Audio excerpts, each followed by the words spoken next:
మాజీ మంత్రి మల్లారెడ్డి అల్లుడు మల్కాజ్గిరి ఎమ్మెల్యే అయిన మర్రి రాజశేఖర్ రెడ్డి భూ ఆక్రమణలపై అధికారులు ఆపరేషన్ మొదలుపెట్టారు. కుత్బుల్లాపూర్ నియోజకవర్గ పరిధిలోని దామర చెరువును ఆక్రమించి నిర్మించిన అక్రమ కట్టడాలపై అధికారులు కూల్చివేతలు ప్రారంభించారు.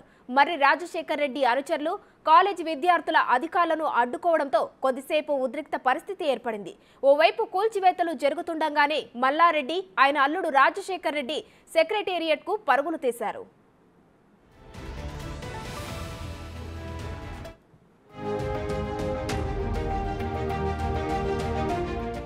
కుత్బుల్లాపూర్ నియోజకవర్గంలోని దుండిగల్లో గత కొన్ని సంవత్సరాల నుంచి మాజీ మంత్రి మల్లారెడ్డి అల్లుడు మర్రి రాజశేఖర్ రెడ్డి ఏరోనాటికల్ కాలేజీ, ఎంఎల్ఆర్ఐటీ కాలేజీల్ని నడుపుతున్నారు. ఈ కాలేజీల పక్కనే దామర చెరువు ఉంది. మర్రి రాజశేఖర్ రెడ్డి క్రమంగా చెరువుకు సంబంధించిన FTL బఫర్ జోన్లను ఆక్రమించి 6 ఎకరాల్లో కాలేజ్ నిర్మాణాల్ని చేపట్టారు. 10 సంవత్సరాలు బీఆర్ఎస్ అధికారంలో ఉండడం, మర్రి రాజశేఖర్ రెడ్డి స్వయానా కార్మిక శాఖ మంత్రి అయిన మల్లారెడ్డి అల్లుడు కావడంతో వీరి ఆక్రమణలకి, అక్రమ నిర్మాణాలకి అడ్డు అదుపు లేకుండా పోయింది. అధికారులు కూడా ఎవరూ ఇటువైపు కన్నెత్తి చూడలేదు. చెరువు ఆక్రమణ, అక్రమ కట్టడాలపై నాటి స్థానిక ఎంపీ రేవంత్ రెడ్డి గతంలో ఎన్నిసార్లు అధికారులకు ఫిర్యాదు చేసినా ప్రభుత్వం పట్టించుకున్న పాపాన పోలేదు. తన మామ మల్లారెడ్డి నాటి ప్రభుత్వంలో మంత్రిగా ఉండడం వల్లనే ఆ ప్రభుత్వం కబ్జాల్ని అడ్డుకోలేదనే విమర్శలున్నాయి.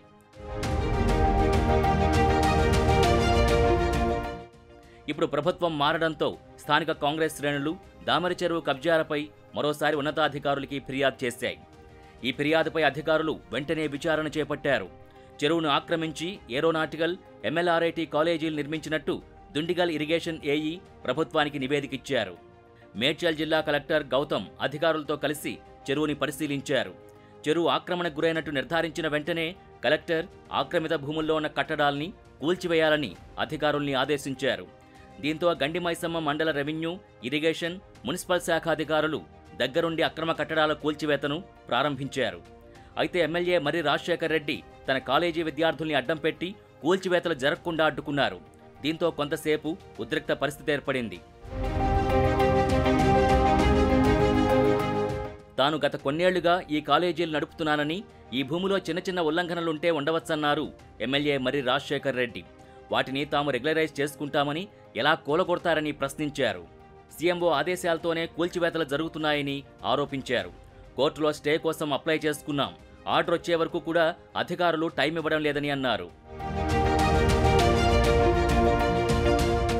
ఎమ్మెల్యే మర్రి రాజశేఖర్ రెడ్డి కబ్జా భూముల్లోని అక్రమ నిర్మాణాల కూల్చివేతపై కుత్బుల్లాపూర్ ఎమ్మెల్యే వివేకానంద స్పందించారు. హైదరాబాద్లో ఎక్కడా ఆక్రమణలు జరగలేదా? అక్రమ నిర్మాణాలు చేపట్టలేదా? ఒక్క మర్రి రాజశేఖర్ రెడ్డే చేశాడా అని ప్రశ్నించారు. మర్రి రాజశేఖర్ రెడ్డి ఇంజనీరింగ్ కాలేజీకి సంబంధించిన 6 అంతస్తుల భవనం ఒకటి చెరువు FTLలో ఉండడం, దానికి అనుమతులు లేకపోవడంతోనే అధికారులు కూల్చివేతలు చేపట్టారు. మరికొన్ని రోజుల్లోనే బఫర్ జోన్లో ఉన్న బిల్డింగ్లను కూల్చివేసేందుకు అధికారులు రంగం సిద్ధం చేస్తున్నారు. ఓవైపు కూల్చివేతలు కొనసాగుతుండగానే మేడ్చల్ ఎమ్మెల్యే, మాజీ మంత్రి మల్లారెడ్డి, ఆయన అల్లుడు మర్రి రాజశేఖర్ రెడ్డి సెక్రటేరియట్కి పరుగులు తీశారు. డిప్యూటీ సీఎం భట్టి విక్రమార్కను, సీఎం రేవంత్ రెడ్డి సలహాదారు వేం నరేందర్ రెడ్డిని కలవడం రాజకీయంగా హాట్ టాపిక్గా మారింది.